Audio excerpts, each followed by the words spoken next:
రోజులు ఎప్పుడూ ఒకేలా ఉండవని, రేపటి రోజు అనేది ఒకటి ఉంటుందని గుర్తుపెట్టుకోవాలని అన్నారు ఎమ్మెల్సీ బొత్స సత్యనారాయణ. విశాఖ ఎమ్మెల్సీగా ప్రమాణ స్వీకారం చేసిన అనంతరం ఈ వ్యాఖ్యలు చేశారు ఆయన.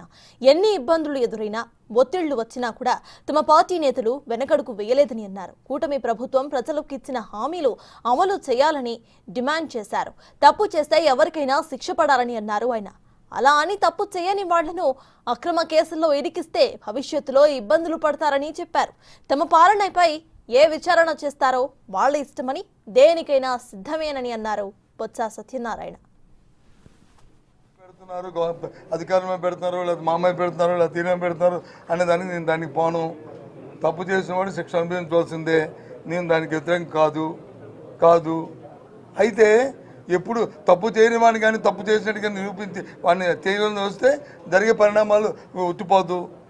రేపు మళ్ళీ ఇదే రోజులు వస్తుంటాయి. అది గుర్తుంచుకుని ఏ పని చేస్తే పర్వాలే. ఏవైనా సరే ప్రభుత్వం మాది కాదు, మేము కాదు. మేము వద్దన్నా ఎంక్వైరీలు మానరు, మేము చేయమన్నా చేయరు.